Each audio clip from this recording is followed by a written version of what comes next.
sí, estoy grabando. Ya. Me avisan si se ve, sí se ve. Sí, doctor. Entonces, pues habíamos conversado un poco del cólico biliar, habíamos conversado del manejo clínico de la colelitiasis, de lo que se tiene que hacer con respecto a la cirugía programada.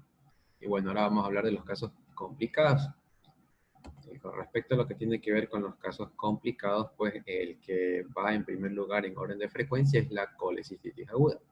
La colecistitis aguda, pues, es una entidad en la cual puede haber una inflamación con una infección biliar que se limita solamente a la vesícula biliar, ¿no? Y en el 95% de los casos, la colecistitis aguda va a tener su origen un cálculo biliar y el otro 5% va a ser de etiología acalculosa.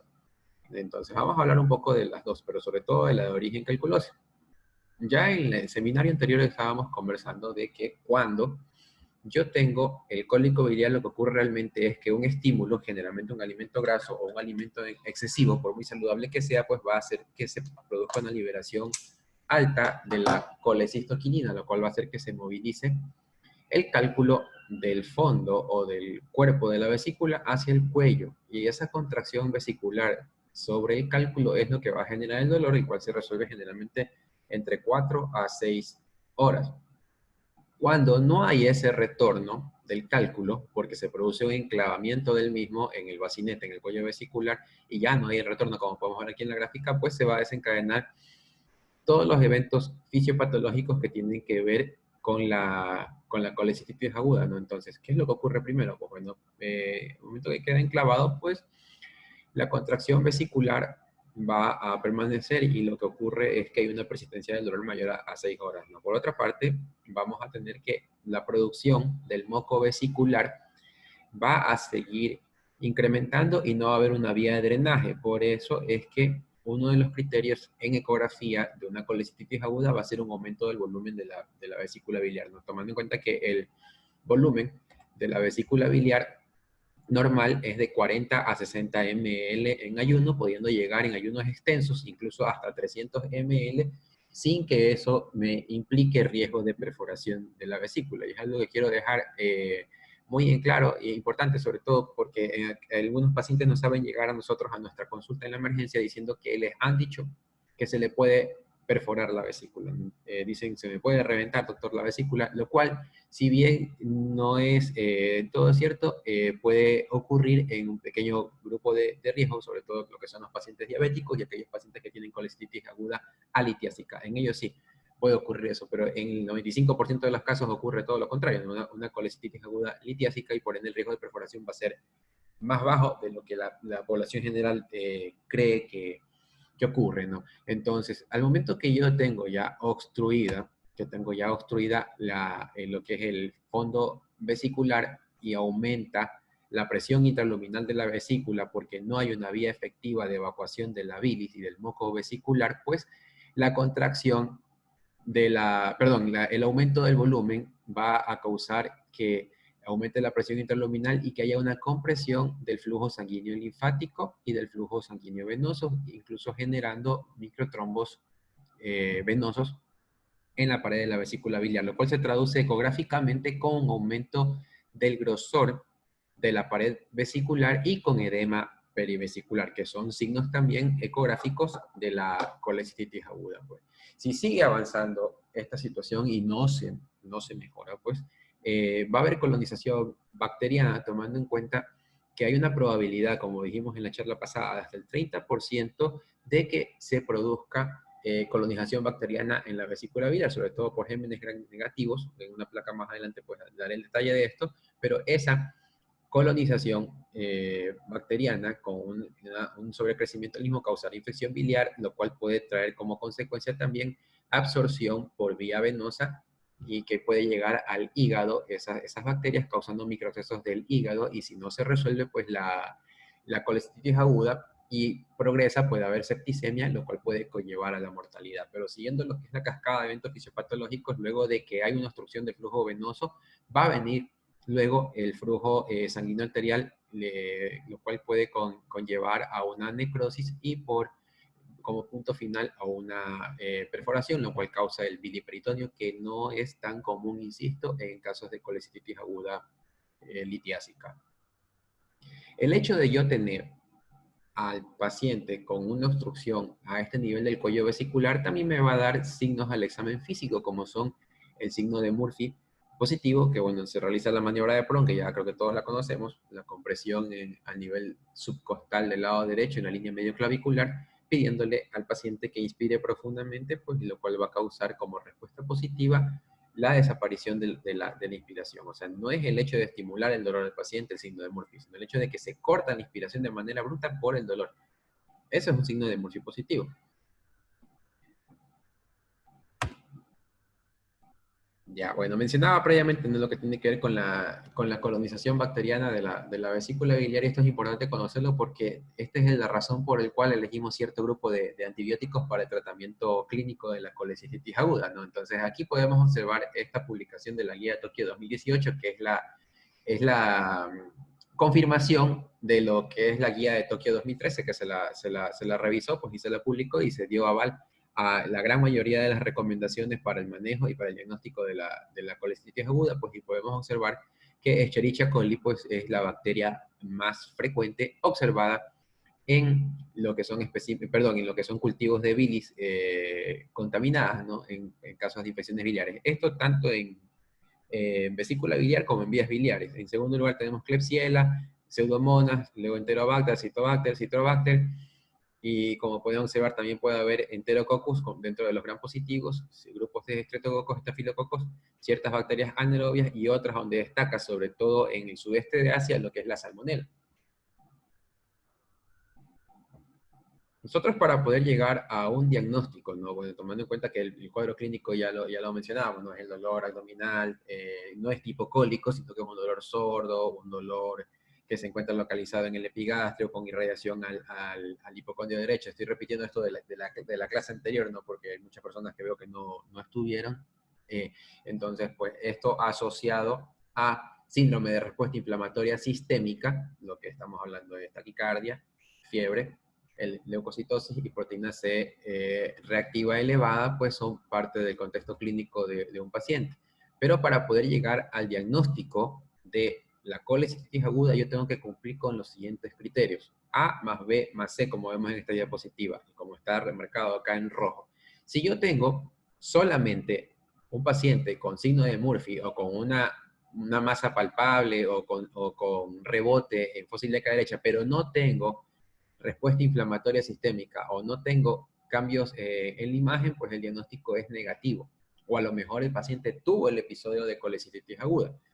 En el caso de que yo tenga solamente cambios ecográficos, pero no tenga clínica, ni tampoco tenga signos de respuesta inflamatoria sistémica, también es un diagnóstico negativo. Entonces, los criterios sine qua non ahorita para poder llegar al diagnóstico definitivo es la combinación de los tres parámetros. El parámetro clínico, que es el que les decía, dolor abdominal con signo de Murphy, o que puede ser masa palpable con rebote en fosa ilíaca derecha, o solamente la presencia de dolor a la palpación sin Murphy incluso, pero si está asociado con fiebre, con PCR elevada, tomando como punto de corte 2.5, y eso depende mucho del laboratorio. Por ejemplo, nuestro laboratorio local es de 10 el punto de corte, y lo que son los leucocitos por encima de 12.000, pues son criterios de sospecha cuando están juntos, y se confirman cuando se hacen los estudios de imágenes, en los cuales están los hallazgos que ya mencionaba previamente, ¿no?, y que los voy a poner aquí en esta diapositiva. Pues como pueden observar acá, la pared engrosada de la vesícula con líquido perivesicular,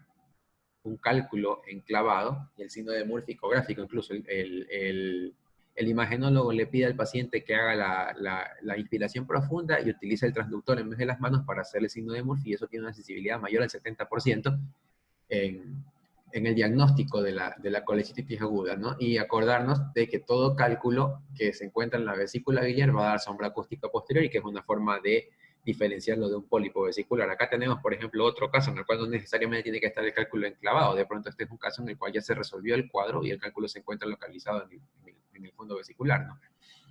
La ecografía es el gold estándar para el diagnóstico del cuadro de colecitis aguda, a pesar de que no es el examen más sensible. Y la ecografía lleva a una sensibilidad que puede llegar en manos expertas hasta el 90%, con un buen aparato de ecografía, ¿no? Si tenemos un buen ecógrafo y tenemos un profesional que está muy capacitado, pues puede llegar a un diagnóstico definitivo fácilmente con este método. Sin embargo, no es el método más sensible, repito, y el hecho de que sea el gol estándar se da es por la accesibilidad del recurso. Tenemos otros métodos diagnósticos que podemos utilizar que no son tan sensibles, como por ejemplo en este caso la tomografía, ¿no? Una tomografía simple y contrastada de abdomen nos puede ayudar mucho con el diagnóstico, pero no es el método de elección. Incluso todo lo que son las guías que hablan de uso de de la tomografía no incluyen a la colecistitis aguda como una indicación. Entonces, pues a veces podemos encontrar signos de colecistitis aguda cuando solicitamos tomografía para determinar otras causas diferentes de dolor abdominal y no se puede encontrar con esto. Por ejemplo, aquí están las flechas como marca el edema perivesicular y el engrosamiento de la pared, pero no es el método más sensible. El método que sí tiene una sensibilidad casi que de 100% es el que podemos observar acá, que es la gammagrafía con ácido imidoacético, en el cual se inyecta el radioisótopo por vía intravenosa, pues, y podemos observar aquí donde yo les estoy señalando, en el lado izquierdo de la pantalla, un estudio normal en el cual se elimina por el hígado, pasa a las vías biliares, llega incluso al intestino delgado, y como pueden observar aquí donde les estoy señalando, pues la vesícula biliar se llena del radioisótopo. Si yo tengo ocluida la salida de la vesícula biliar, recordando, ¿no?, que la vesícula biliar se llena de manera pasiva, ¿no? Cuando estoy en ayuno, pues el esfínter de Oddi está cerrado, la bilis se produce y al momento que encuentra el esfínter de Oddi cerrado, sube nuevamente e ingresa a la vesícula biliar. Entonces, si yo tengo la vía de salida, que en este caso también sería vía de entrada, ocluida por un cálculo, pues se observa como estamos viendo acá en el lado derecho de la pantalla, en el cual la vesícula no se pinta, solamente se pintan del radioisótopo las vías biliares, así como lo que es el intestino delgado. Entonces, esto es diagnóstico. Hay guías que, perdón, hay artículos científicos que dicen que el 100% de los casos pues va a demostrarse por ácido imidoacético, pero la gammagrafía por ácido imidoacético queda reservada para aquellos casos en los que hay dudas. Sin embargo, pues en nuestro medio es muy difícil acceder a este tipo de exámenes. Una vez que yo ya tengo el diagnóstico definitivo de colecistitis aguda, el siguiente paso para yo poder elegir la terapéutica del paciente es saber qué grado tiene de inflamación de la vesícula y qué grado de compromiso sistémico tiene el paciente. Entonces, la guía de Tokio del año 2018, pues, establece 3 grados de severidad de la enfermedad. El primer, en este caso vamos a ir de atrás hacia adelante, o sea, de lo más grave hacia lo más leve. Entonces, el grado 3, que es la colecistitis aguda severa, me habla del diagnóstico definitivo asociado a cualquiera de los siguientes fallos que voy a mencionar. Primero, cardiovascular. Y para definir un fallo cardiovascular, se establece que existe un fallo cuando hay un paciente que está hipotenso y que requiere cualquier dosis de norepinefrina o una dosis de dopamina mayor a 5 microgramos por kilo por minuto. Fallos neurológicos cuando hay alteración del estado de conciencia determinado por la escala de coma de Glasgow. Disfunción respiratoria, para lo cual se tiene que realizar una gasometría en la cual se determine que la PAFI va a estar por debajo de 300 milímetros de mercurio. Disfunción renal, que se puede determinar de 2 maneras, clínicamente por oliguria o de laboratorio con una creatinina mayor a 2 miligramos sobre decilitro. Por último, disfunción hepática, en el cual pues, el INR va a estar por encima de 1.5, y la disfunción hematológica, en la cual encontramos trombocitopenia por debajo de 100.000. Cualquiera de estas 6 disfunciones orgánicas es indicativo de drenaje emergente de la vesícula biliar, ya que la mortalidad de estos pacientes es elevada. Y cuando hablo de drenaje, no hablo de abrirle a un paciente y sacarle la vesícula. Entonces, hay bastantes revisiones sistemáticas que comparan el drenaje quirúrgico en pacientes con disfunción orgánica asociada a colecistitis aguda, o sea, con una grado 3, versus el drenaje percutáneo, pues ya han demostrado que la mortalidad del paciente se reduce significativamente cuando yo hago solamente un drenaje al pie de la cama del paciente. Para eso lo único que necesito es un ecógrafo y un catéter doble cola, un catéter picteo. Entonces, lo que se hace es dar guía ecográfica, observar dónde se encuentra la vesícula biliar e introducir el catéter para disminuir la presión intraluminal de la vesícula. En el momento que yo dreno la vesícula biliar disminuyo la presión intraluminal, pues va a disminuir la cascada de eventos fisiopatológicos, se instaura una antibiótico-terapia de amplio espectro, con lo cual se reduce la septicemia del paciente, pues, y se espera que se mejore su estado general para luego hacer cirugía programada.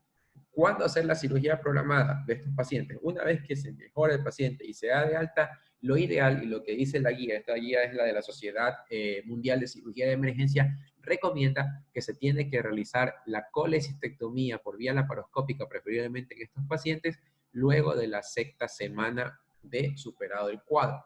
¿Con qué fin? Con el fin de reducir las lesiones iatrogénicas de vía biliar que pueden ocurrir debido al grado de inflamación que presenta la vesícula biliar antes de la sexta semana. En lo personal, en mi experiencia personal, yo no opero a los pacientes antes de la, a la sexta semana, sino que les duplico el tiempo a la 10ª semana y en muchos casos he encontrado vesículas completamente normales, como que si nunca hubiera presentado algún tipo de inflamación, lo cual me reduce bastante el tiempo quirúrgico y el riesgo de complicaciones perioperatorias. La probabilidad de que un paciente recurra con el cuadro de colecistitis aguda o cualquier complicación, no solamente colecistitis, es del 30% en un año, pues en las 12 semanas realmente no he encontrado ningún caso todavía que haya regresado con el problema. Entonces, pues en la experiencia personal ha ido muy bien no esperar las 6 semanas, sino esperar las 12 semanas. Y sí he tenido comparaciones con mi propia casística. Inicialmente yo comencé manejando a los pacientes en las primeras 6 semanas y realmente fue técnicamente mucho más difícil con tasas de conversión más altas,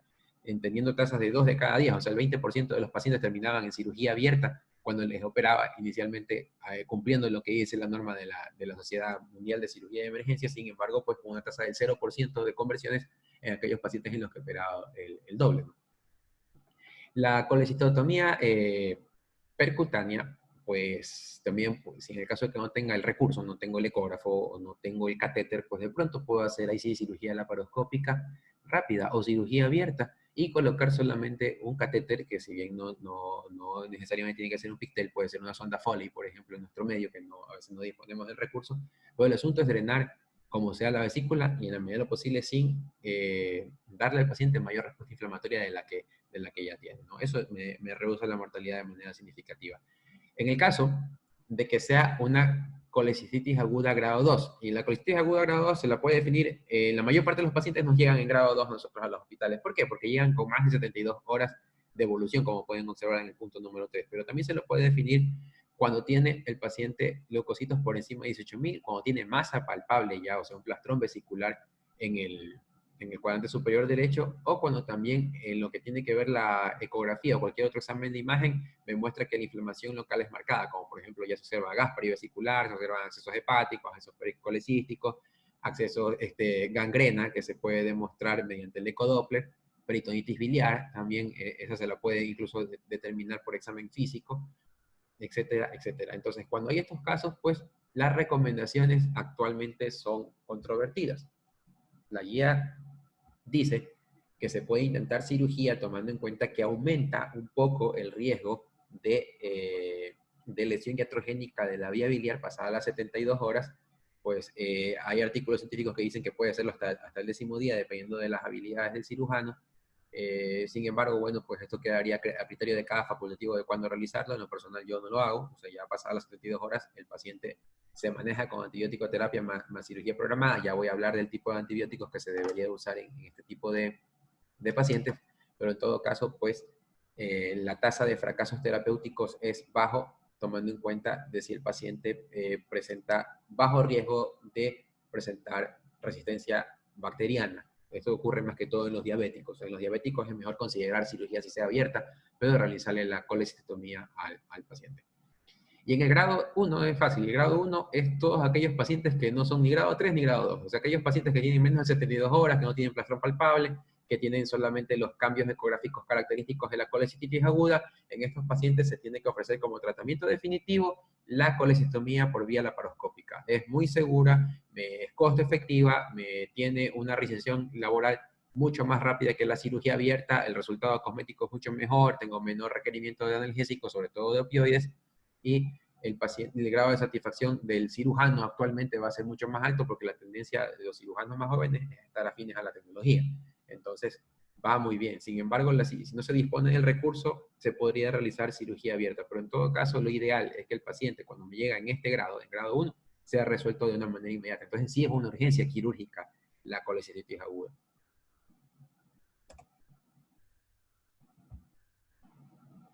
Entonces, ya habíamos visto la tablita en la cual hablábamos de las bacterias, ¿no? Que estaban más frecuentemente asociadas a infecciones del tracto biliar. Ahora, aquí podemos ver en este cuadro, también tomado de la guía de Tokio 2018, cómo tenemos dos grupos grandes de fármacos, o sea, los fármacos que tienen buena penetrancia biliar y los fármacos que tienen una baja penetrancia biliar. Entonces, y acá lo que podemos observar es lo que es la concentración sérica, ¿no? La tasa de concentración sérica del antibiótico. Piperacilina, tazobactam y tegenciclina son los fármacos que tienen una mayor penetrancia con baja tasa de resistencia bacteriana, pero tengo fármacos que tienen un espectro bacteriano, antibacteriano similar con una tasa no tan alta de resistencia como es la ampicilina sulbactam. Entonces yo tengo que reservar siempre los antibióticos que tienen un espectro mucho mayor para aquellos casos complicados, como por ejemplo para aquellos casos internados en terapia intensiva, el fármaco de elección va a ser la pipericilina tazobactam. En pacientes diabéticos también va a ser la pipericilina tazobactam. Sin embargo, en pacientes que pueden tener una infección con gérmenes comunitarios no resistentes, el fármaco de elección va a ser la ampicilina sulbactam. En el sudeste de Asia se le añade la gentamicina, pero como pueden ver acá, la penetrancia es baja, sin embargo tiene una buena efectividad para combatir salmonela. Y como les mencionaba previamente, dentro de la bacteriología de esa zona del mundo, pues está la salmonela y por eso lo contempla la guía de Tokio. Nosotros acá no lo contemplamos porque no es parte de nuestra bacteriología habitual. Y en esto yo sí tengo que ser claro, y siempre lo repito, lo que tiene que ver con infectología, lo que tiene que ver con microbiología, tiene que ser enfocado a los gérmenes que se encuentran en cada hospital. Entonces, lo ideal sería que los comités de infecciones de cada hospital generen mensualmente sus tablas de resistencias antibacterianas para, de esa manera, en cada servicio definir si lo que está publicado a nivel mundial se puede extrapolar a nuestra realidad y dar el mismo antibiótico al paciente o no. Pero en base a la experiencia que hemos tenido nosotros acá en todo el Ecuador utilizando ampicilina sulbactam como fármaco de elección, pues realmente nos parece que sí se puede extrapolar a esta realidad de la guía de Tokio y por eso continuamos con este tipo de antibióticos. Dudas que hay con respecto a cuándo yo debo de suspender el antibiótico, y eso es una controversia que siempre tenemos los cirujanos y que lo conversamos bastante en seminarios, en congresos, es si yo debo de mantener el antibiótico después de sacada la vesícula biliar en un caso de colecistitis aguda. Pues bueno, la respuesta es la siguiente. Según los consensos, cuando yo tengo un caso de colecistitis aguda leve, o sea, un grado 1, se asume y con buena evidencia de que no ha habido una diseminación más allá de la vesícula biliar de lo que tiene que ver la infección. Entonces, si no se ha diseminado más allá, se debería manejar similar como en una apendicitis aguda, o sea, sacado el foco, extirpado el foco de infección, se acaba el tratamiento. Entonces, podemos utilizar solamente profilaxis antibiótica en un paciente con colecistitis aguda grado 1, siempre y cuando se opere, ¿no? O sea, si lo intervenimos de una manera pronta, dentro de los primeros 3 días. En el caso de lo que es grado 2, en cambio, se habla de que sí, un régimen de 5 a 7 días se tiene que mantener como mínimo para poder determinar que la infección ha sido paliada. Y esto es en el caso de que yo haga un tratamiento netamente clínico en el paciente. Sin embargo, si yo hago un tratamiento quirúrgico del paciente y remuevo el foco y no me queda residuos y hice un buen drenaje de todo lo que tiene que ver la parte purulenta dentro de la cavidad abdominal, pues yo puedo tranquilamente retirar el fármaco antibiótico al tercer día, siempre y cuando el paciente tenga ausencia de síndrome de respuesta inflamatoria sistémica y que la evidencia de laboratorio me demuestre que los leucocitos y la PCR han disminuido. Entonces, esos vendrían a ser los criterios para el retiro del fármaco en aquellos pacientes que tienen colecistitis aguda grado 2. Y en el caso de la colecistitis aguda grado 3, el fármaco se tiene que retirar una vez que haya superado la fase crítica y que los exámenes de laboratorio y lo que tiene que ver la clínica del paciente me demuestre que no hay evidencia de respuesta inflamatoria sistémica. Entonces es variable, pero le ponen un punto de corte de 14 días. O sea, generalmente entre 10 a 14 días me puede demorar en yo resolver una colecistitis aguda severa, hablando del término de antibióticos. Sin embargo, lo que va a ser el determinante para que este paciente me responda bien o no es el drenaje vesicular. Si yo hago drenaje vesicular, lo más probable es que el ciclo de antibióticos me demore mucho más perdón, me demore mucho menos para retirar que si yo no hago un drenaje de la vesícula biliar. Siguiendo con otras complicaciones de la de la colelitiasis, pues la siguiente en orden de frecuencia es la coledocolitiasis. Entendiéndose por coledocolitiasis el paso de un cálculo de la vesícula biliar hacia la vía biliar. Tenga o no tenga síntomas, un paciente pues, en el cual se pueda demostrar que hay un cálculo en la vía biliar, pues se determinará como que es una coledocolitiasis. Datos curiosos que vienen desde la década de los 20 y que aquí en esta foto pues, podemos observar al padre de la colangiografía intraoperatoria, el doctor Palo Mirisi, cordobés, del cual hay un síndrome que lleva su nombre, pues él hizo un estudio en ese entonces de cohorte en el cual pues investigaba a todos los pacientes mediante colangiografía intraoperatoria al momento de ser sometidos a una colecistectomía y encontró que de un 5 a un 20% de los casos podemos encontrar cálculos en la vía biliar sin que tengan el cuadro clínico característico de la coledocolitiasis. Sin embargo, de este porcentaje, del 5 al 20% de los pacientes, el 70% van a tener una migración espontánea del cálculo y solamente un 30% van a permanecer en la vía biliar y pueden generar sintomatología. La mayor parte de las veces la coledocolitiasis pasa desapercibida ante el gastroenterólogo y ante el cirujano debido a que no presentan un síndrome colestásico, sino que solamente presentan síntomas biliares similares a los del cólico, pero con una duración mucho mayor, sin presentar complicaciones, como por ejemplo SIRS, sin presentar signo de Murphy. Entonces el paciente le da el cólico biliar, le dura unas 6 a 8 horas, se le resuelve el paciente, no me presentó ictericia, una vez le realiza eco de abdomen superior y no encuentra cálculos en la vesícula biliar, sino que encuentra una vía biliar dilatada, lo cual es un predictor de coledocolitiasis y por ahí uno va sospechando del diagnóstico. Los cálculos, cuando se encuentran en la vía biliar, pues pueden hacer un mecanismo de válvula. Acordémonos que esto de la circulación biliar es netamente hidráulica, entonces no hay una presión muscular establecida para poder extraer la bilis de la vesícula biliar, perdón, de las vías biliares hacia el duodeno, sino que la presión que genera o sea, lo que es los líquidos van a estimular la salida por un mecanismo de barrido. Entonces, ¿qué pasa? Pues si yo tengo un cálculo, al momento que se llena la vesícula y el paciente está en ayuno, pues el cálculo puede subir por las vías biliares y no producir ningún tipo de molestia. En cambio, cuando se contrae, al momento que la vesícula y empieza a eliminar la bilis, pues en este momento se puede enclavar el cálculo y eso es lo que causa el dolor. Entonces, este mecanismo de válvulas y de tener esa bolita que sube y que baja dentro de las vías biliares es lo que a mí me determina que no se presente con alta frecuencia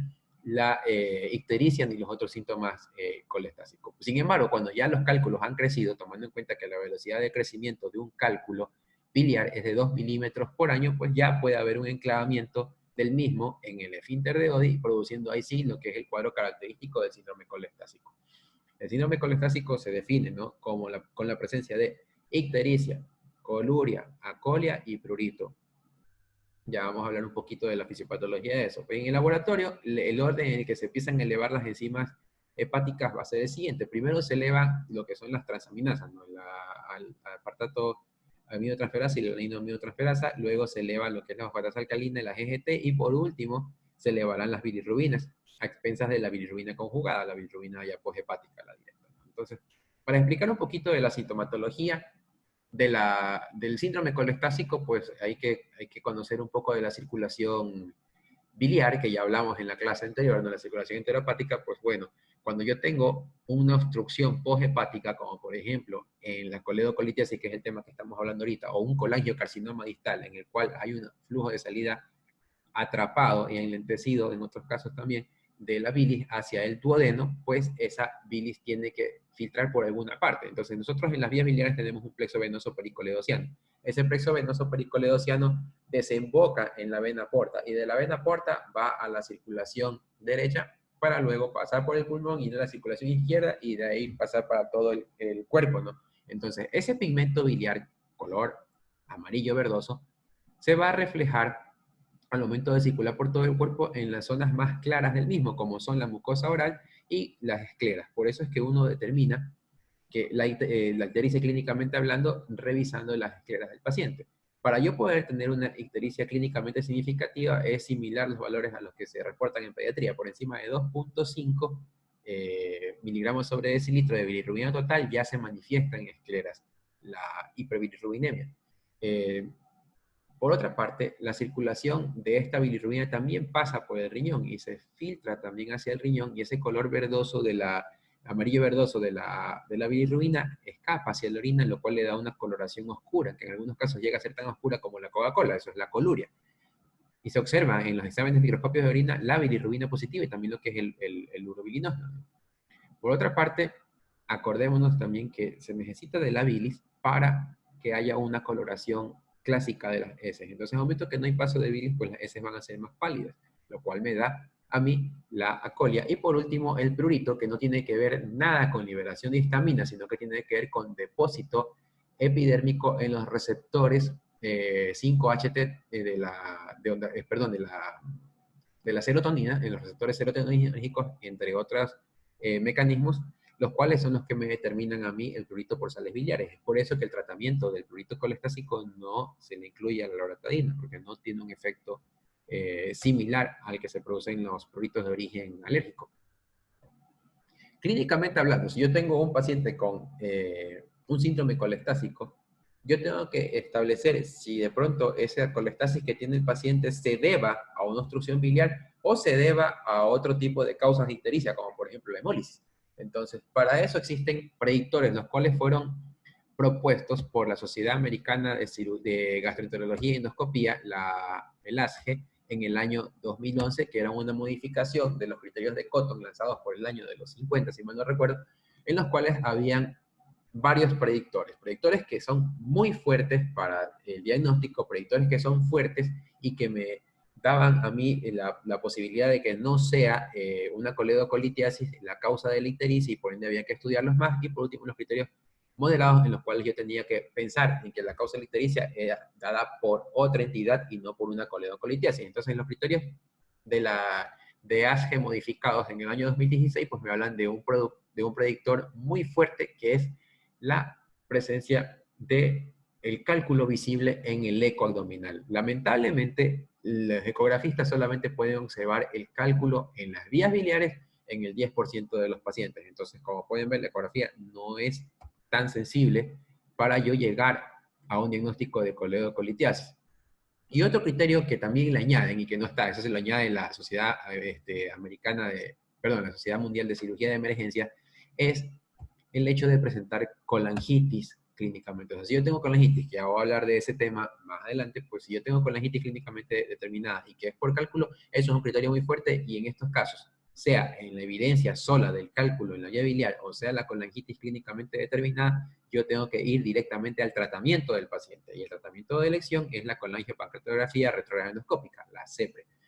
En el caso de que yo no tenga estos criterios, sino que tenga una vía biliar dilatada mayor a 6 milímetros, esta es literatura americana, ¿no? Ese es el valor normal de colédoco en pacientes norteamericanos, con vesícula in situ, ya que hay que también destacar que una vez que yo le realizo una colecistectomía al paciente, pues las vías biliares de manera compensatoria se dilatan 1 milímetro. Entonces estamos hablando de que una persona sin vesícula biliar pues tendrá 7 milímetros de vía biliar, lo cual se considera normal. Por otra parte, como regla general, también se establece que todo paciente, cuando llega a los 50 años, tendrá una medida de hasta 5 milímetros en sus vías biliares, y por cada década que pase, se aumenta 1 milímetro. Entonces, en un paciente de 70 años, medirá 7 milímetros nuevamente, en un paciente de 80, 8 milímetros con vesícula in situ, ¿no? Y así sucesivamente. Entonces, ese es un criterio fuerte.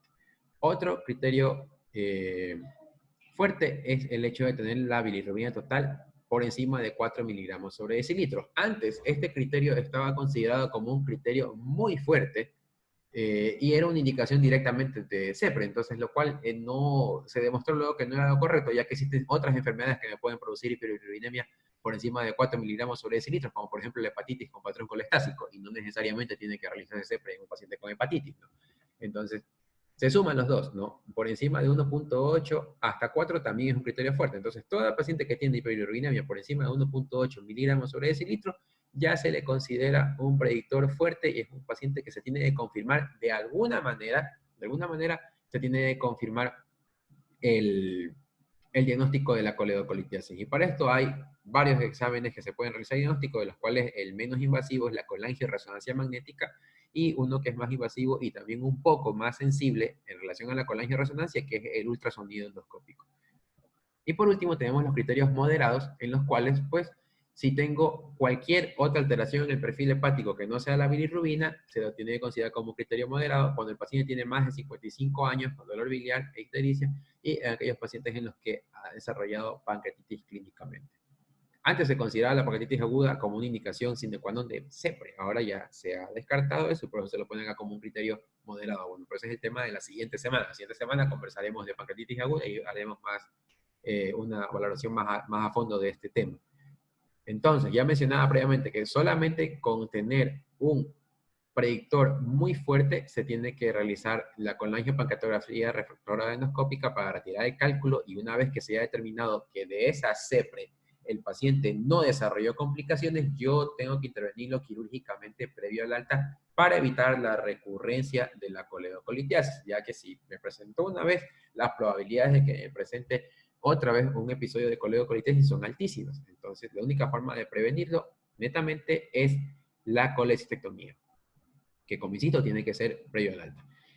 Cuando tengo un riesgo intermedio, como por ejemplo en los predictores fuertes, ya les dije, se puede utilizar el ultrasonido endoscópico o la colangioresonancia magnética. Yo destaco bastante el ultrasonido endoscópico, porque ya le estoy haciendo endoscopía al paciente, le introduzco un transductor al paciente, puedo determinar que tiene el cálculo, y si determino en ese momento que tiene el cálculo, yo en ese momento mismo le puedo hacer el tratamiento con una CPR.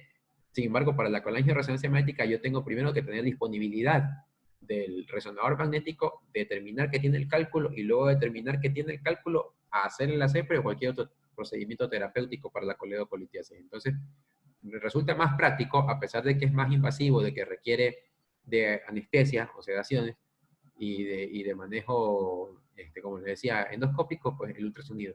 Y uno tiene que elegir en base a las características de cada paciente. Hay pacientes que de pronto no se pueden realizar el ultrasonido endoscópico porque tienen un riesgo perioperatorio cardiovascular demasiado alto, pues en este caso utilizaré colangioresonancia magnética. Por otra parte, tengo pacientes con claustrofobia, que no les puedo tener 45 minutos dentro de un resonador magnético, pues entonces en estos pacientes utilizaré más bien el ultrasonido endoscópico, ya que me da la ventaja de que lo tengo sedado. Entonces, eso queda a criterio de cada facultativo realmente cómo se hace. Aquí tenemos una colangioresonancia magnética. Como pueden observar, las vías biliares, estoy señalando con la flecha en los conductos segmentarios del lóbulo derecho del hígado que forman el conducto hepático derecho. Acá los conductos segmentarios, acá hay uno, acá hay otro, que me van a formar el conducto hepático izquierdo, que juntos me dan el conducto hepático común. Aquí este que se junta con el hepático común es el conducto cístico. Aquí se puede ver incluso un cálculo, se puede ver la vesícula ocluida, incluso en este paciente, parece que fuera un paciente colecistectomizado. Si yo sigo avanzando, pues puedo observar el colédoco. Esto que se cruza el colédoco es pues la primera porción del duodeno, aquí tenemos la segunda porción del duodeno, acá tenemos ya la tercera, y bueno, más adelante al final, acá está la cuarta, todo el ángulo, y acá comienza el yeyuno.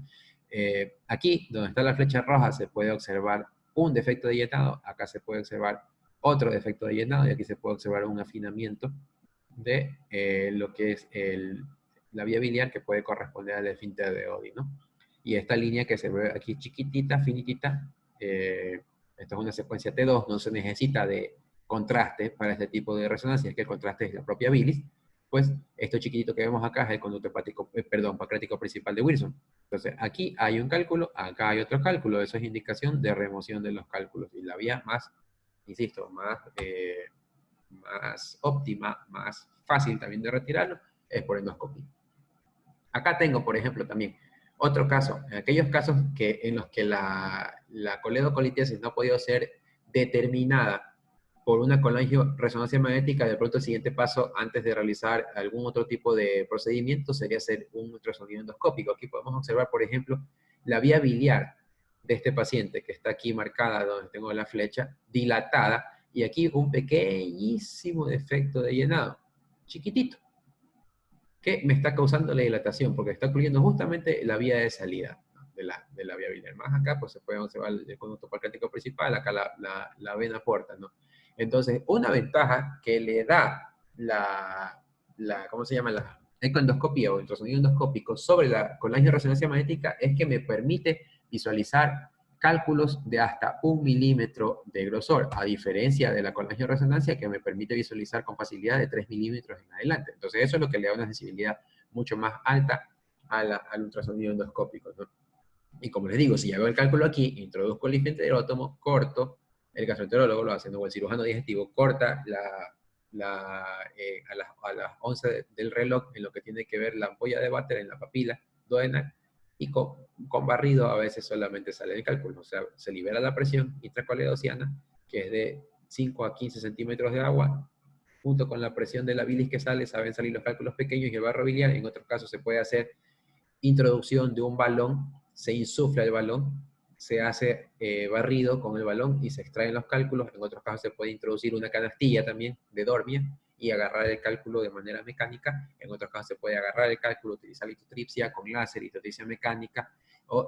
Ahora actualmente con la tecnología se puede introducir una cámara dentro de la vía biliar, lo cual se llama Spyglass. Entonces uno puede ver de manera directa dentro de las vías biliares y hacer una exploración de vías biliares sin cirugía.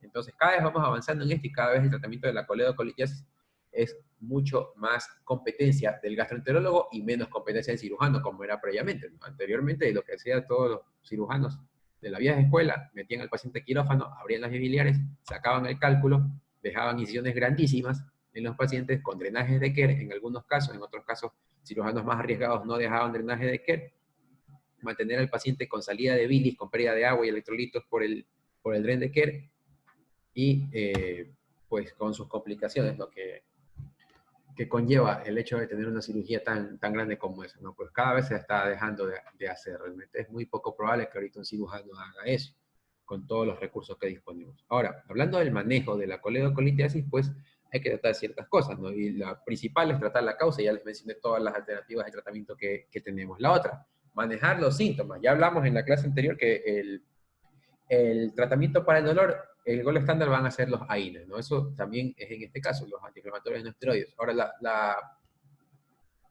tomando en cuenta la lógica de la coledocolitiasis y que el esfínter de Oddi es músculo liso, ¿no? Y que depende mucho también de lo que es el estímulo de la acetilcolina, así como del calcio, pues se estipulaba previamente de que de pronto bloqueadores del canales de calcio como la nifedipina o anticolinérgicos como la N-butilescopolamina podían tener influencia al relajar el esfínter de Oddi y causar una dilatación del mismo con salida del cálculo. Pues actualmente, como observan en esta placa, no hay eficacia comprobada. Entonces, no tiene sentido realmente darle a un paciente. De pronto, si yo le doy a un paciente este tipo de fármacos y le migra el cálculo, sea producto de ese 70% que migran de manera espontánea y no atribuido al fármaco. Para la terapia del prurito, y tomando en cuenta que cuando hay el prurito, generalmente la hiperbilirubinemia sobrepasa los 10 miligramos sobre decilitro, sin embargo, también se encuentra prurito en pacientes con una bilirrubina mucho más baja que esta, se tienen que utilizar varias estrategias, porque es lo más molestoso para el paciente cuando lo presenta. Hay pacientes incluso que llegan a caer en depresión, en algunos casos incluso con ideas negativas porque quieren parar el prurito y no pueden hacerlo, incluso piden hasta morir algunos pacientes, se los tiene que sedar en algunos casos, cuando el prurito sobre todo es por hiperbilirubinemia causada por malignidad, ¿no?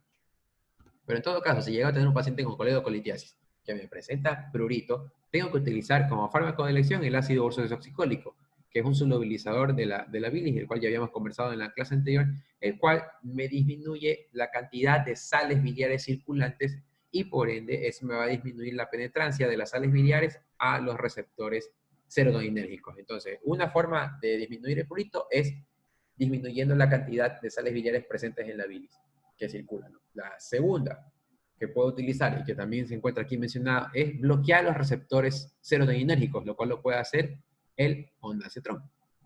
¿Ya? El ondansetron, que es un fármaco utilizado para el vómito, ¿no? En este caso pues vendría a competir por lo que es la captación en el receptor de serotonina y por ende pelea contra las sales biliares y de esta manera disminuye el prurito. Lo siguiente que se puede hacer recién es intercambio iónico para extraer todo lo que son sales biliares del cuerpo, ¿no? Poco utilizada, con poca evidencia también. Todos estos fármacos que están aquí, por cierto, no tienen una efectividad tan alta para manejar el prurito, en relación al drenaje biliar. Se puede utilizar inhibidores selectivos de la recaptura de serotonina también, como por ejemplo la sertralina, la gabapentina, estimulantes de lo que es el citocromo P350Y, como por ejemplo la rifapicina o incluso la plasmaféresis para poder remover lo que es la salividad del cuerpo. Todas estas estrategias no son 100% efectivas. Yo repito, lo único que va a curar al paciente de este prurito va a ser el drenaje de lo que es la vía biliar, ¿no? Mediante CEPRE en la mayoría de los casos. Hago hincapié en lo de que es el ácido urso desocicólico porque hay una entidad llamada colestasis intrahepática del embarazo en el cual hay éstasis biliar con hiperbilirrubinemia e ictericia sin documentación de una causa mecánica en el cual es el fármaco de elección. Entonces, ya había mencionado algo del manejo previamente. Yo aquí tengo otros tipos de alternativas, ya que esta es una clase de cirugía, hablaré un poquito más de lo que tiene que ver con la parte quirúrgica, pero vuelvo a hacer hincapié de que la decisión terapéutica más inteligente que puede haber es sacar el cálculo por vía endoscópica para luego solamente remover la vesícula por vía laparoscópica. Sin embargo, no todos los gastroenterólogos pueden realizar la CEPRE por varios motivos, porque de pronto presentó un divertículo en la papila duodenal con alto riesgo de perforación si yo hago una papilotomía. Por ejemplo, si el cálculo es demasiado grande y no tengo todos los recursos disponibles para hacer una litotripsia. Entonces, hay literatura que me menciona a mí que el gastroenterólogo, por lo general, puede remover con facilidad cálculos menores de 15 milímetros de grosor dentro de las vías biliares.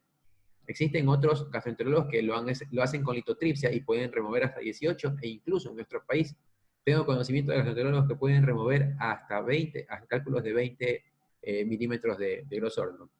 Entonces, cada vez es como que más factible que se realice una CEPRE exitosa, ¿no? Lo cual ocurre más del 90% de los casos. Pero en ese otro pequeño porcentaje en el cual yo no le puedo retirar el cálculo por esta vía, o sea, por vía retrógrada, ¿sí? Te lo puedo hacer por otras vías, como por ejemplo, puedo hacer cirugía laparoscópica de vesícula biliar, cortar aquí el conducto cístico, introducir un catéter o una canastilla de Dormia, agarrar el cálculo y retirarlo. Pero para que eso ocurra, el cálculo tiene que tener un calibre similar al del conducto cístico, si no, no va a salir.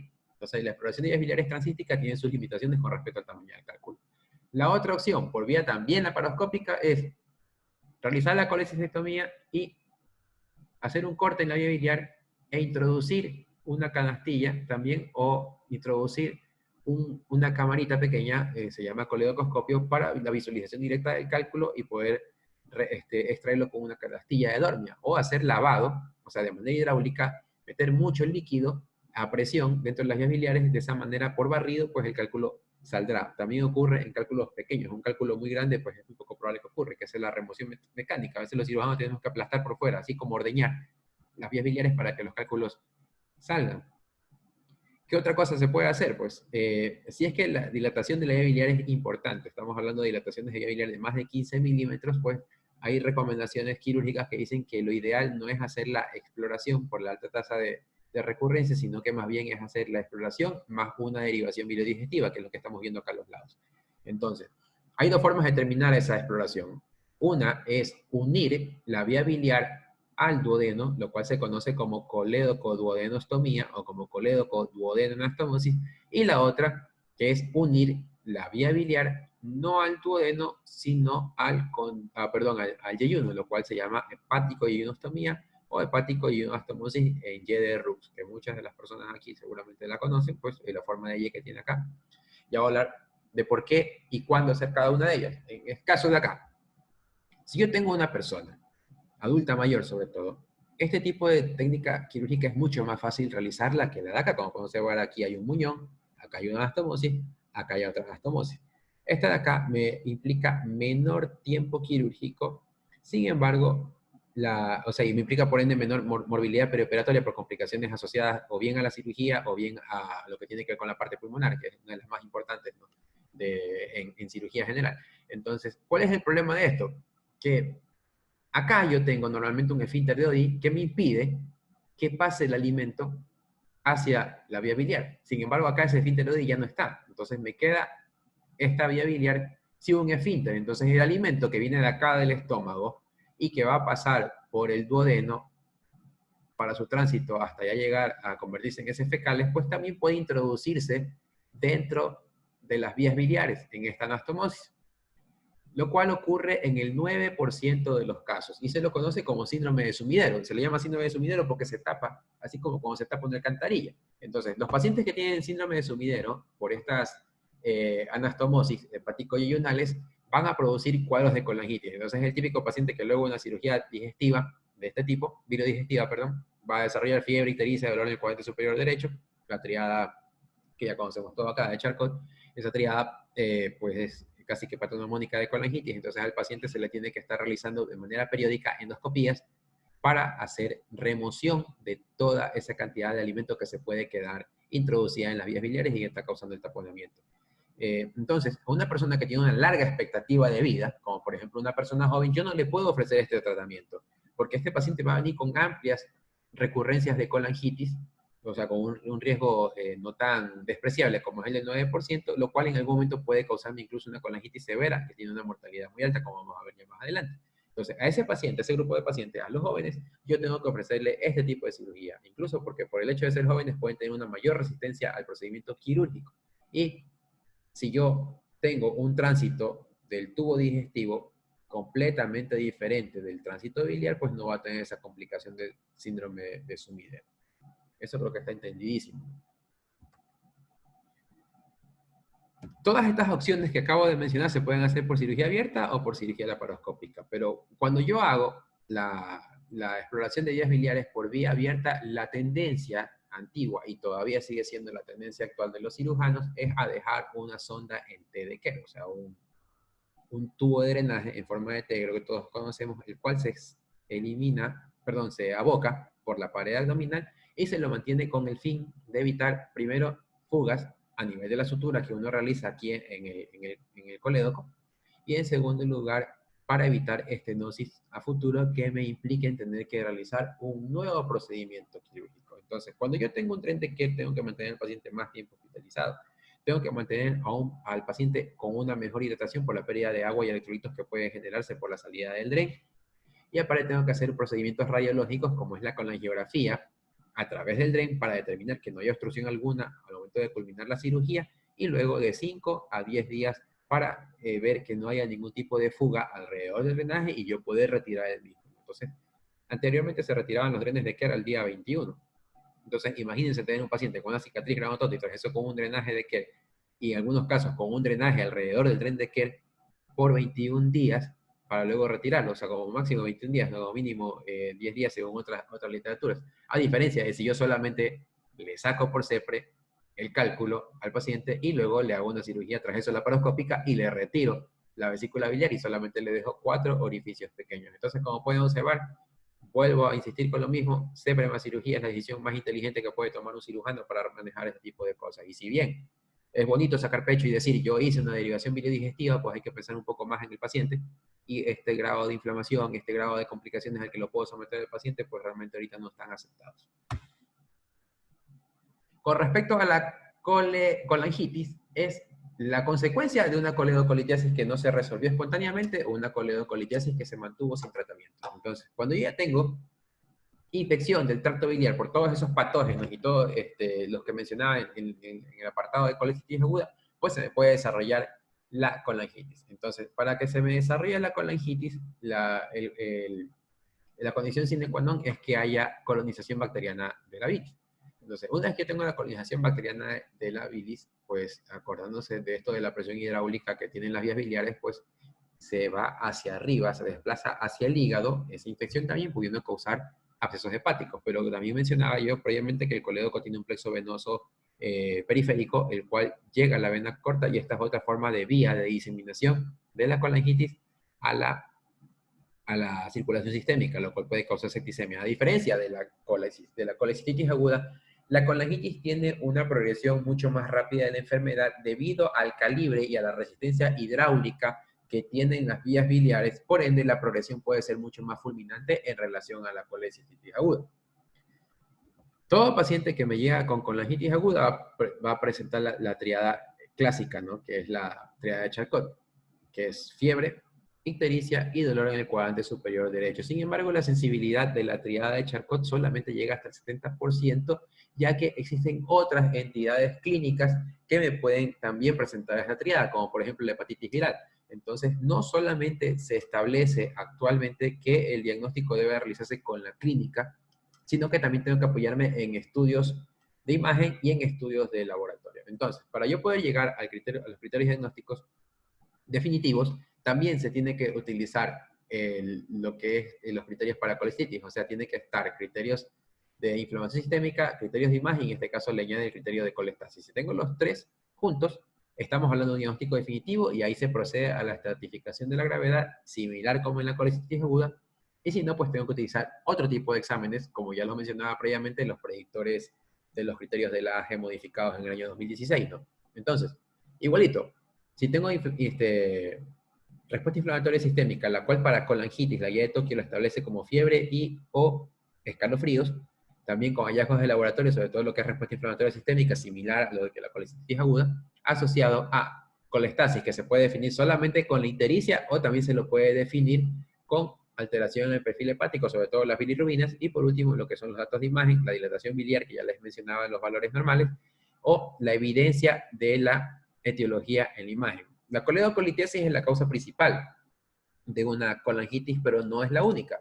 Si yo tengo un paciente que fue sometido a una CEPRE, en la cual hay un corte de la papila y hay introducción de instrumental hacia las vías biliares, pues yo estoy inoculando bacterias de la flora residente del duodeno hacia la bilis y me va un riesgo de hasta un 3% de producir una colangitis luego del procedimiento. Entonces esa es una. O dejar un stent, porque los stents, que son los prótesis plásticas o metálicas, pues me pueden llevar también inóculo de bacterias y más persistente incluso y me pueden causar la colangitis.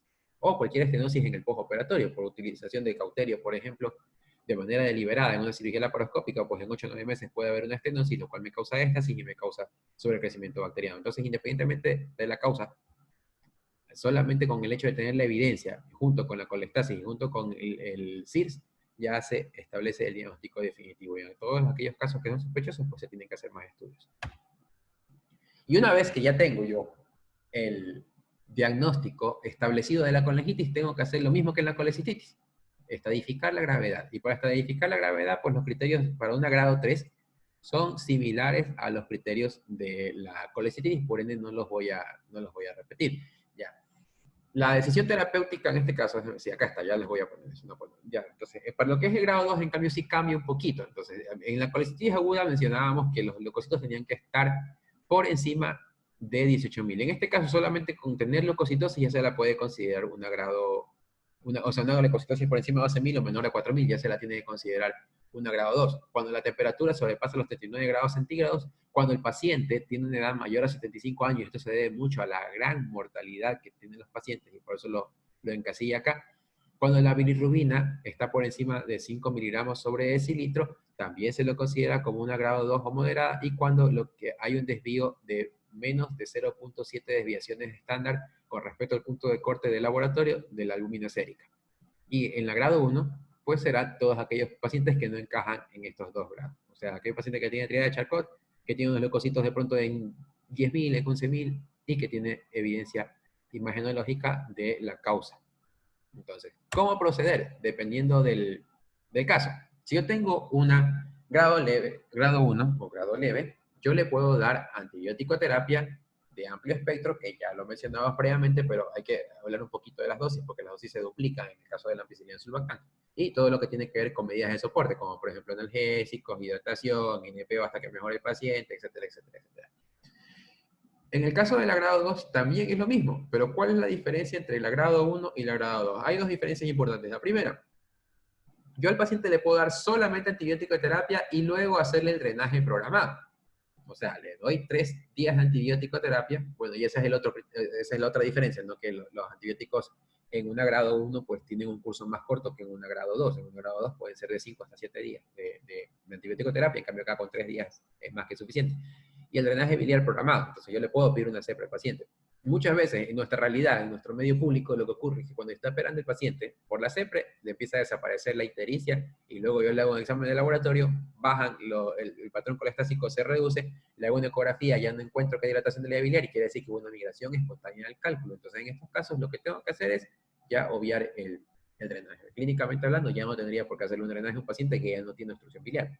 Es más, la CEPRE, cuando se realizan en pacientes que no ameritan, tienen mayor probabilidad de complicaciones. En lo que tiene que ver el grado 2, pues el drenaje tiene que ser temprano. Y cuando yo hablo de un drenaje temprano, estoy hablando de que tiene que ser hasta en 72 horas. O sea, lo ideal es inmediato. O sea, si yo tengo la disponibilidad de un gastroenterólogo en mi sala de emergencia que me puede hacer una CEPRE en ese momento, pues, y tengo todo para hacerle, yo le pido y le hacen en ese momento y se trató la etiología, se le dio el curso de antibióticos y el paciente se puede ir a la casa luego de haber sido sometido a colecitomía, obvio. ¿No? En todos estos casos, después de haber sido tratado el paciente su causa, se tiene que ser sometido a la colecistectomía. Y en el grado, en cambio, severo, ahí lo que se tiene que hacer es drenaje biliar urgente. Se tiene que dar soporte para los fallos multiorgánicos que pueda tener el paciente, o sea, se tiene que internar. Estos pacientes generalmente están en terapia intensiva y la antibiótico terapia de amplio espectro. Entonces, con respecto a lo que es el antibiótico para la colangitis supurativa, lo que se tiene que utilizar es, en vez de dar ampicilina y sulbactam a dosis estándar, como para colecitis, que es 1.5 gramos intravenoso cada 6 horas, en este caso se tiene que dar 3 gramos. Se necesita mayor penetrancia y por eso se duplica la dosis del medicamento. Entonces, eso, o se puede utilizar piperacilina tazobactam como monoterapia, o también se puede utilizar levofloxacina a 400 miligramos intravenosos cada 12 horas. Bueno, pero el esquema de elección siempre va a ser la ampicilina sulbactam en aquellos pacientes en los que no se sospeche de bacterias resistentes.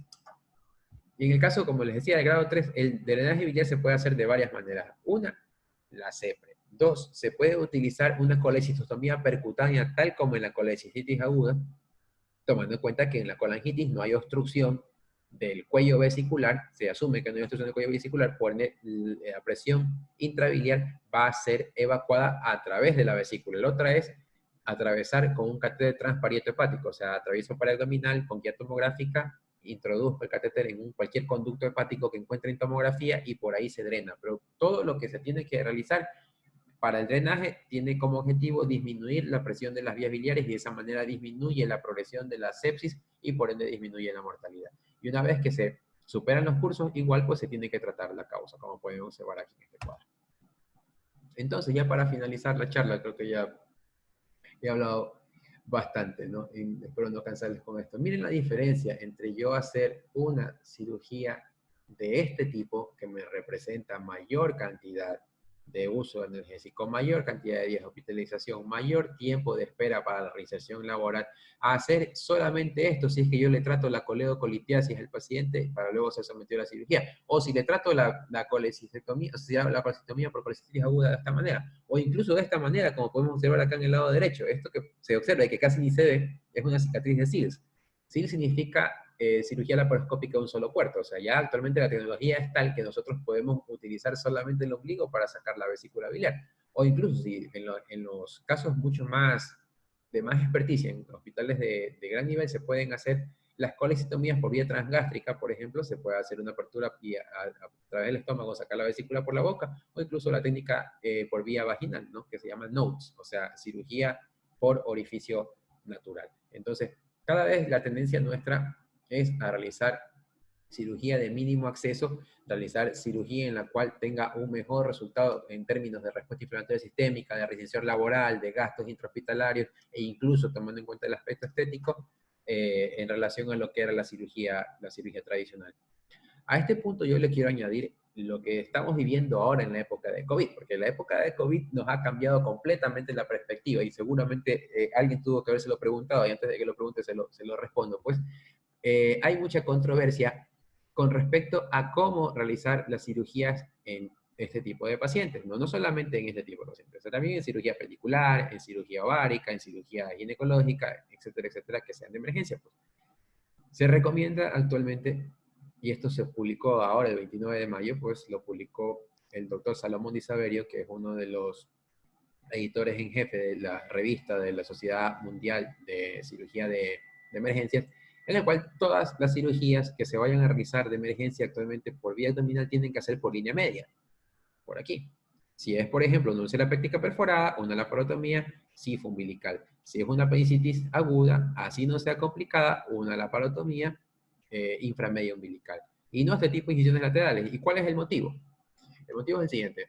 La parte media del abdomen es pobremente vascularizada en relación a la parte lateral. Entonces, nosotros los cirujanos tenemos que empezar a reducir bastante lo que es la generación de humo por el electrocauterio o también lo que son micropartículas utilizando dispositivos como por ejemplo el bisturí armónico del LigaSure que dan termocoagulación en un caso, en otro caso coagulación por ultrasonido. Entonces, todo eso me genera partículas y no está demostrado al 100% si esas partículas pueden portar el virus que puede ser aspirado por el cirujano y que a posterior le pueden causar una infección por COVID, ¿no? Pero lo que tiene que ver con el fluido intraperitoneal también se está restringiendo el uso de la laparoscopía por el hecho de que si yo ingreso a operar a un paciente por esta vía, tengo que insuflarlo al mismo con neumoperitoneo para generar un canal de trabajo. Entonces ese neumoperitoneo tiene que ser evacuado.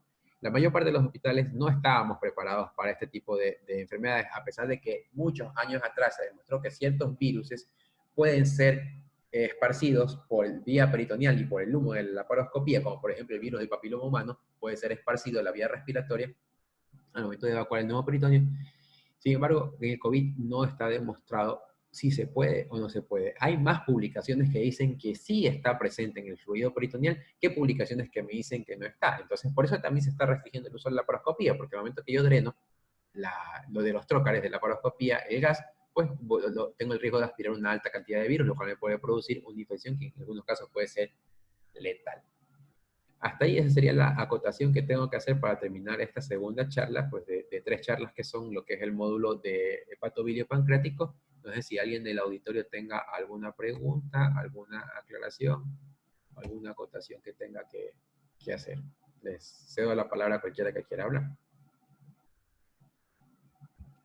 Yo sí, doctor, una pregunta A ver, Luis. con respecto al CEPRE, Ya. ¿con qué frecuencia se puede presentar una perforación duodenal post el CEPRE? Ya, perfecto. Las complicaciones de la CEPRE de manera global representan un 5%. Ya te mencionaba que en un 3% de los casos se puede dar con laringitis, ¿no? En un 3 al 5% de los casos, por ejemplo, está reportado también lo que es la perforación duodenal. La pancreatitis aguda es la más alta de todas las complicaciones, que llega hasta un 5%. Puede haber incluso sangrados o puede haber también lo que es colecicitis aguda o CEPRE. Y ese riesgo se relaciona mucho con la anatomía, como lo dije anteriormente. Entonces, mucho más probable es un paciente que no tenga criterios muy fuertes para realizar la CEPRE, como por ejemplo en el cual no había visto un cálculo, en el cual había biliar de 2 milímetros, por ejemplo, de espesor. O sea, un paciente que no amerita para nada realizar CEPRE, o un paciente que viene con síntomas biliares después de una colecistostomía y en el cual se esté pensando en una disfunción del esfínter de Oddi, en el cual haya que hacer una manometría. En esos pacientes hay mucho más riesgo de que se desarrolle la perforación. Y un determinante también importantísimo es la presencia de un divertículo cercano a la papila duodenal. ¿Cómo yo identifico que un paciente me presentó este tipo de complicaciones? Porque todos los pacientes después de la CEPRE tienen cierto grado de dolor. Sin embargo, los pacientes que tienen perforación me van a presentar un dolor abdominal mucho más intenso que el punto de control en aquellos pacientes que no tienen complicaciones, pero parece que tienen experiencia de haber visto varios casos.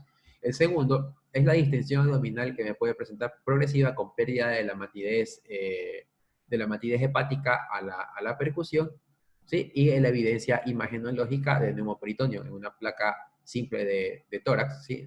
Con el paciente en bipedestación, perdón, o en aquellos casos en los cuales los pacientes no puedan levantarse, se puede utilizar una proyección de decúbito lateral, ¿no? Que es la proyección de Pancoas. Entonces, demostrado el neumoperitoneo, ahí está indicado. Ahora, no todos los pacientes que se perforan se tienen que manejar con cirugía. Hay ciertos casos en los cuales con sondaje y ayuno es más que suficiente porque las perforaciones por CEPRE no son perforaciones tan grandes como para decir que tenga que hacer una sutura primaria. En muchos casos pueden cerrar solas. En el caso de que yo tenga, en cambio, un paciente post-CEPRE y que me presente también el dolor abdominal intenso, pero me presenta además de eso taquicardia, hipotensión, palidez, e incluso pérdida del conocimiento, yo tengo que pensar que de pronto no es una perforación lo que tiene, sino más bien un sangrado. Entonces a estos pacientes se les tiene que pedir una biometría de control para determinar si hay o no, y se resuelven con transfusiones sanguíneas y también con antifibrinolyticos, como es el ácido tranexámico. El tercer escenario En cambio, que es el más frecuente es el de la pancreatitis aguda. Y antes de hablarte de esto, pues tengo que decirte que todos los pacientes a los cuales se le realiza una CEPRE van a tener hiperamilasemia. La diferencia está en que la hiperamilasemia es sintomática en el caso de los pacientes que tienen pancreatitis aguda, a diferencia de los pacientes que poseen, por los cuales tienen dolor por unas cuantas horas nada más. Entonces, no me sirve hacer exámenes de rutina de amilasa a los pacientes sometidos a CEPRE porque me puedo confundir, todos les va a salir la amilasa elevada. Entonces, todo paciente que llega con dolor abdominal agudo después de una CEPRE, se le tiene que hacer como protocolo si la amilasa, tomando en cuenta que es la complicación más frecuente. Pues, y si realizó pancreatitis post CEPRE, pues se tiene que hacer las medidas que vamos a hablar en la próxima clase, ¿no?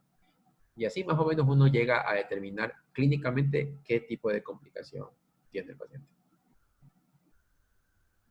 Listo, gracias. ¿Ya? ¿Alguna otra por si acaso?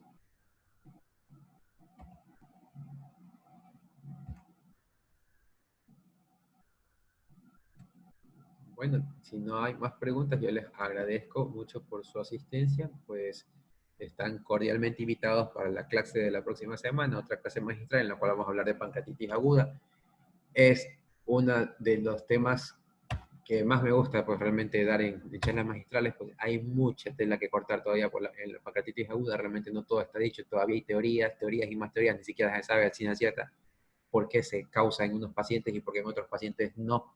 Entonces, pues es un tema que, a pesar de que es solamente ese, pues me parece que nos va a tomar el mismo periodo de tiempo. Entonces, espero no haberlos cansado el día de hoy con la charla, pues y les agradezco mucho por su asistencia. Gracias, doctor. Ya, ok, que tenga buena noche. Sí, igualmente.